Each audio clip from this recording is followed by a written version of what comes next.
What's happening, everybody? Josh here from Spawn Fly Fish, and today I'm here to tell you that our popular Steamboat Island Leech for Puget Sound is not just for Puget Sound. It has a huge range of applications, and today we are going to bring it to life. Alright, in the vise, we got a C14S Glo Bug hook in size 4 from Gamakatsu. This is a mean little stinger hook, especially when you're utilizing the Spawn Jig Shank platform. We're going to throw down some thread wraps here, and we got some Danville 210 in olive. Alrighty, first things first on this, we are going to take some Marabou here and create a little tail.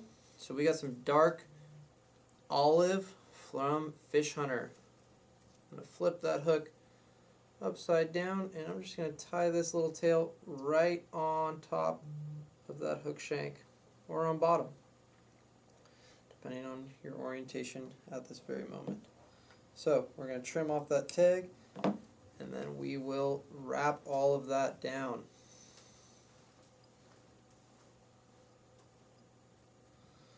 So we aren't going to want a very long tail for this. We want this stinger style hook to really grab a hold of those fish. We don't want there to be too many short strikes. So what we're going to do here is we're going to take our fingers and we're just going to pinch and pull and shorten up that little tail.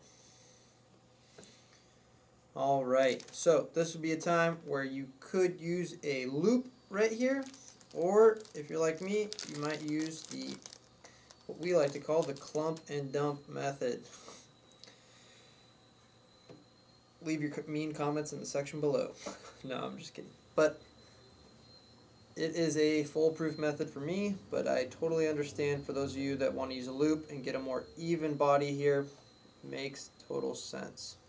So we're going to do a little dump and veil it back there, and then we're going to work our way up just behind the hook eye and get another little section of this incredible locked and Loden Spawn Simi Seal. This is an absolutely phenomenal blend. Available on our website, but also for those of you guys that like to support us through your own local shop, this is available through Hareline, our U.S. distributor. So get your local shop to stock it. They won't regret it, and you're going to love it. Alright, we're going to bring that in and just tighten that up. So the basis of this, like we talked about in the intro, this pattern is a must-have for all trout fishing, and I mean frankly a ton of different types of fishing, but it was created for Sea Run Cutthroat in Puget Sound, but the application is far wider reaching, and you're going to see as this thing starts to come to life. Alright, this part is important to get your head cement on right now. So a lot of times I like to stack up a bunch of flies and then finish them with head cement all at the same time, but there's going to be a lot of materials that kind of fan over this eye, so we want to get that done right now. Alright, so far so good. So we're going to pop that out of the vise, and we got a Spawn Micro Jig Shank with a Mottled tactical slotted tungsten bead. Just slip that on right like so, and that Spawn platform that we love is in action. So I'm just going to bring that down over the Marabou. I'm not going to bring it over the hook. Just need something to just give it a little bit of grip for a second, and I'm going to straighten that out. This is a 4.6 millimeter bead, and then this is the micro jig shank. You can tie it with the other sizes of our shanks, but this micro size is just phenomenal for trout fishing, which is what this pattern right now that I'm tying is catered for. We're going to bring in some lead-free wire wraps, 0.020, little pinch, and just push that up into the cavity of that slotted bead. Get it nice and snug. Alright, then we're going to come in with our thread again and just bring that arm down. Super simple process there. Don't let an articulated fly intimidate you. Super easy to tie.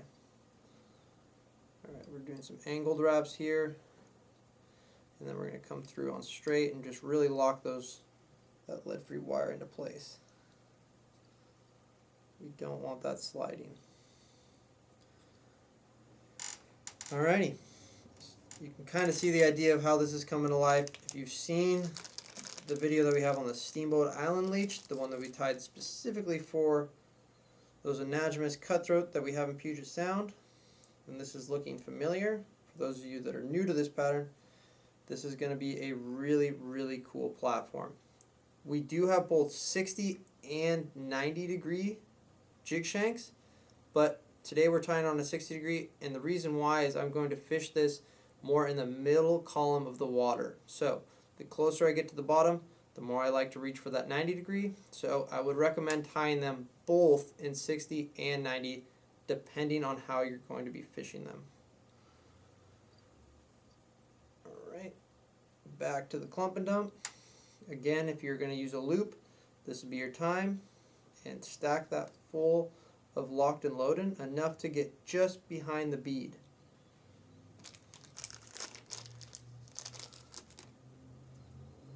When you're doing what I'm doing, make sure you line up those fibers. It's going to help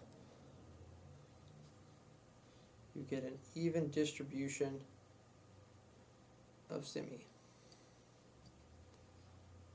Oop, got stuck by that hook. It is sharp. Pull that back down. And my fancy rubber band.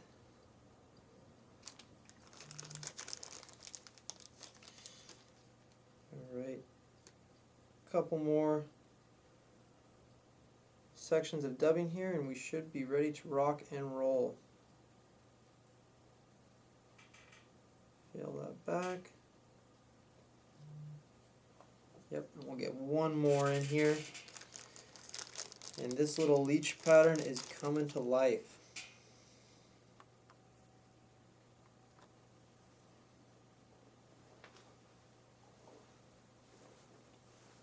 Don't need a ton here.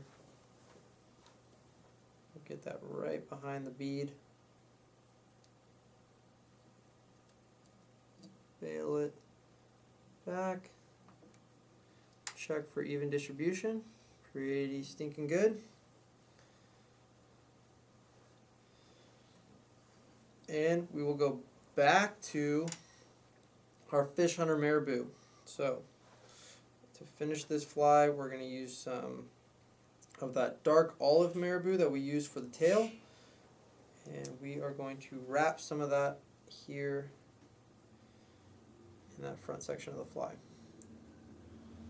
So I am looking for a feather with some a little bit better fibers here than maybe something that we could use for the tail. So keep that in mind when you're sorting through your pack of feathers.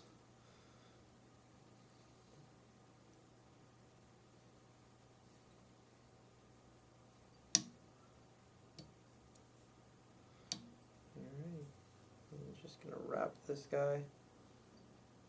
Try not to fight it.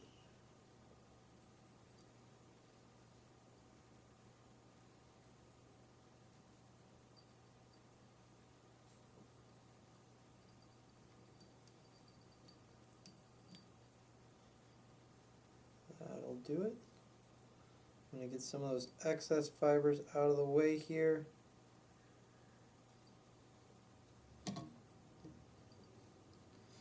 Looks like I got one that got trapped over the bead. That's totally okay. Can deal with that later.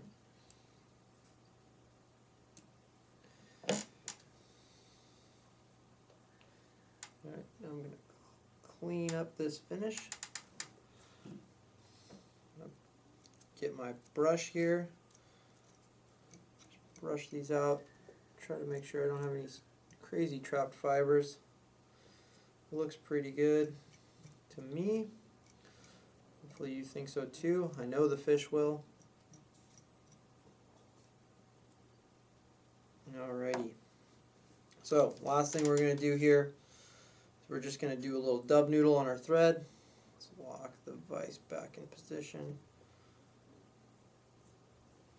And then we'll throw in a couple whip finishes and we'll be ready to hit the water. Again, this is that Spawn Simi Seal locked in Loden that we're bringing in here to finish off this pattern. Couple whip finishes.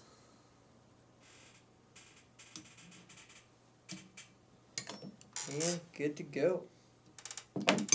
Like I said earlier, I like to come in with the head cement later, so I got 5 of them here tied up. I'll tie up another handful and I'll come in with the head cement to finish everything off at the end. But that's it.